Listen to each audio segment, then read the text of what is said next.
চলো আজকে তোমাদের পশ্চিমবঙ্গ মধ্যশিক্ষা পর্ষদ যে টেস্ট পেপারটি দিয়েছে 2026-এর মাধ্যমিক পরীক্ষার জন্য, সেই টেস্ট পেপারের 2 নম্বরের প্রশ্ন নিয়ে আমি চলে এসেছি আজকে। সেগুলো তোমরা দেখবে। আর আগে যারা ভিডিওগুলো দেখোনি 2 নম্বরের, সেগুলো আমি করে দিয়েছি। তোমরা প্লেলিস্টে যাও, চ্যানেলের প্লেলিস্টে গিয়ে সেখানে আছে, ঠিক আছে? এগুলো সব আমি করে দিয়েছি। তোমাদের আগের 125-26 নম্বর পেজের কোয়েশ্চেনগুলো করে দিয়েছি। আজকে আমি 151 নম্বর বা 50 নম্বর পেজেরগুলো দেখব, ঠিক আছে? তাহলে প্রথমে শুরু করি। চলো, যে প্রথম প্রশ্নটা দিয়েছে, ফটোগ্রাফিকে পুরোপুরি নিরপেক্ষ উপাদান মনে করা হয় না কেন? এখানে উত্তরটা দিয়েছে, উত্তর এখান থেকে শুরু, যে ফটোগ্রাফি পুরোপুরি নিরপেক্ষ মনে হয় না কারণ এটি আলোকচিত্রের নিজস্ব দৃষ্টিভঙ্গি দ্বারা প্রভাবিত হতে পারে।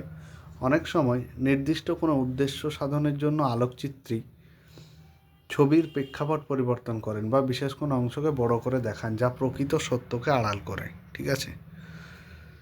দ্বিতীয়ত, নারীর ইতিহাস চর্চার উদ্দেশ্য কী? সেটা হচ্ছে যে সমাজের অর্ধেক অংশ অর্থাৎ নারীদের অবদানকে ইতিহাসের পাতায় তুলে ধরা হয়। পুরুষতান্ত্রিক ইতিহাসের বাইরে গিয়ে নারীর সামাজিক অবস্থান, সংগ্রাম, শিক্ষা ও জাতীয় আন্দোলনে তাদের সক্রিয় ভূমিকাকে স্বীকৃতি দেওয়াই লক্ষ্য।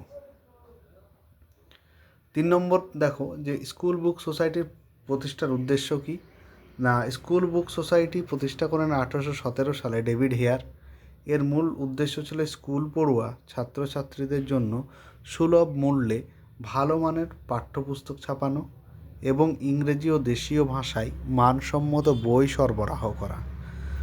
4 নম্বর, হাজী মোহাম্মদ মহসিন কেন বিখ্যাত? তার আগে বলি, এইসব পিডিএফগুলি তোমরা নিতে চাইলে বাংলা, ইংরেজি, ইতিহাস, ভূগোল, এই সমাধানগুলি, বড় প্রশ্ন এবং এই 2 নম্বরের প্রশ্নের সমাধান নিতে চাইলে তোমরা অবশ্যই কমেন্ট বক্সে যে হোয়াটসঅ্যাপ গ্রুপ আছে সেখান থেকে আমাকে SMS করতে পারো এবং সমস্ত সমাধান পেয়ে যাবে মাত্র 99 টাকায়, ঠিক আছে?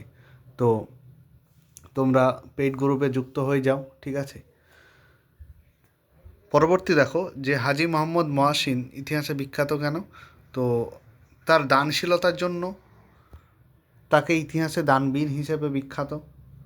তিনি মহসিন তহবিল গঠন করেন, শিক্ষা বিস্তার, চিকিৎসালয় ইত্যাদিতে তিনি নিয়োগ, কি বলা যায়, এইসবে তিনি অন্তর্ভুক্ত ছিলেন আর কি। হুগলি মহসিন কলেজ তার অন্যতম অবদান বলতে পারো। জঙ্গলমহল কি?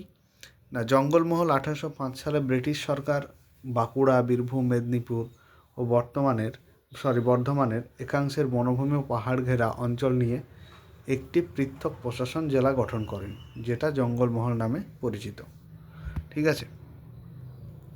পরবর্তী দেখো 6 নম্বর, ফরাজি আন্দোলন কি? এগুলো দেওয়া রয়েছে। তারপর 7 দেখো, 1858 খ্রিস্টাব্দের ভারত শাসন আইন কি? ভীষণ ইম্পর্টেন্ট কোয়েশ্চেন, 2 নম্বরের তোমাদের। তো 1857 সালে মহাবিদ্রোহের পর ব্রিটিশ পার্লামেন্ট যে আইন পাশ করে ভারতের শাসনভার ইস্ট ইন্ডিয়া কোম্পানির হাত থেকে সরাসরি ব্রিটিশ মুকুটের অধীনে নিয়ে আসে, তাকে 1858 সালের ভারত শাসন আইন বলা হয়। এর ফলে ভারতে ভাইসরয় পদের সৃষ্টি হয়, ঠিক আছে? 8 নম্বর, হিন্দু মেলার সীমাবদ্ধতা কি? সেটা হচ্ছে সংকীর্ণ হিন্দু জাতীয়তাবাদ। এই মেলা মূলত উচ্চবর্ণের হিন্দুদের মধ্যে সীমাবদ্ধ ছিল, এর মধ্যে কোনো সর্বভারতীয় রূপ বা মুসলিম সম্প্রদায়ের অন্তর্ভুক্ত লক্ষ্য করা যায়নি। 9 নম্বর দেখো, জাইলোগ্রাফি কি? জাইলোগ্রাফি হলো কাঠের ব্লকের সাহায্যে মুদ্রণ পদ্ধতি। আধুনিক মুদ্রণ যন্ত্র আবিষ্কারের আগে চীন ও ইউরোপে কাঠের তক্তার উপর অক্ষর বা ছবি খোদাই করে কালি লাগিয়ে ছাপার কাজ দেওয়া হতো। একেই জাইলোগ্রাফি বলে। পরবর্তী কোয়েশ্চেন 10 নম্বর দেখো, যে ভারতীয় জাতীয় শিক্ষা পরিষদ গঠনের উদ্দেশ্য কী ছিল? না, প্রথমে 1906 সালে গঠিত হয় বঙ্গভঙ্গ বিরোধী আন্দোলনের সময়। এর উদ্দেশ্য ছিল ব্রিটিশদের প্রবর্তিত গোলামি শিক্ষা বর্জন করে দেশীয় আদর্শে সাহিত্য, বিজ্ঞান ও কারিগরি শিক্ষা প্রদান করা এবং ছাত্রদের মধ্যে দেশপ্রেম জাগানো। মৌপলা বিদ্রোহের কারণ কী ছিল? মোপলা বিদ্রোহের কারণ ছিল যে ব্রিটিশ বিরোধী অসহযোগ ও খিলাফত আন্দোলন, এছাড়া হিন্দু জমিদারদের অতিরিক্ত খাজনা আদায় এবং ব্রিটিশ পুলিশের অত্যাচার কৃষকদের বিদ্রোহী করে তুলেছিল। পরবর্তী 12 নম্বর হুইটলি কমিশন কি? দেখো 2 নম্বরে তো তোমাকে 3টে বাক্যে লিখতেই হবে, ঠিক আছে? তো হুইটলি কমিশন হলো 1929 সালে ব্রিটিশ সরকার জন হেনরি হুইটলির নেতৃত্বে একটি রাজকীয় কমিশন গঠন করেন, যা হুইটলি কমিশন নামে পরিচিত। এর উদ্দেশ্য ছিল ভারতের শিল্প কারখানার শ্রমিকদের কাজের পরিবেশ, স্বাস্থ্য ও জীবনযাত্রার মান খতিয়ে দেখা এবং সংস্কারের সুপারিশ করা, ঠিক আছে? চলো পরবর্তী 13 নম্বর, গান্ধীজি কেন লবণ সত্যাগ্রহের ডাক দেন তার কারণ হচ্ছে লবণ ছিল সাধারণ মানুষের দৈনন্দিন জীবনের এক অপরিহার্য উপাদান। ব্রিটিশ সরকার লবণের উপর অন্যায্য কর আরোপ করলে এবং সাধারণ মানুষ সে লবণ তৈরিতে নিষেধাজ্ঞা জারি করলে গান্ধীজি সর্বস্তরের মানুষকে আন্দোলনের সঙ্গে যুক্ত করতে লবণ আইন ভঙ্গের ডাক দেন, ঠিক আছে?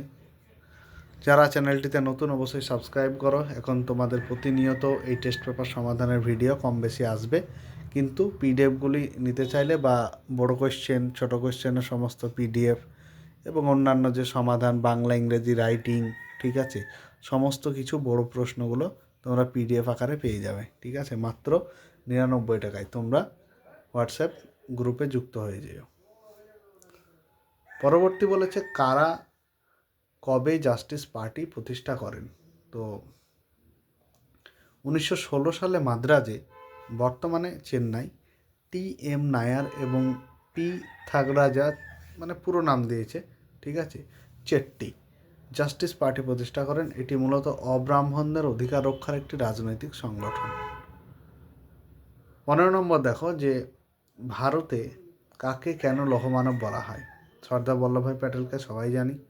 তো স্বাধীনতার পর ভারতের যে 562টি ছোট বড় দেশীয় রাজ্যকে অত্যন্ত দৃঢ়তা ও দক্ষতার সঙ্গে ভারতভুক্ত করে অখণ্ড ভারত গঠন করার জন্য এই উপাধি দেওয়া হয়, ঠিক আছে?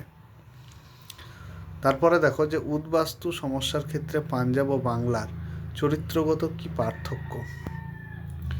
এখানে পাঞ্জাবের যে উদ্বাস্তু ছিল তাদের মূল সমস্যা ছিল এককালীন এবং অত্যন্ত অহিংস। সেখানে হিন্দু মুসলিম জনসংখ্যার বিনিময় দ্রুত সম্পন্ন হয়েছিল।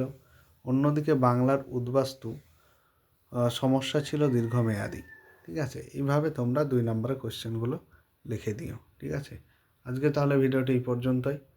আর সমস্ত সমাধানগুলো তোমরা বললাম, চ্যানেলটি অবশ্যই সাবস্ক্রাইব করে পাশে থেকো।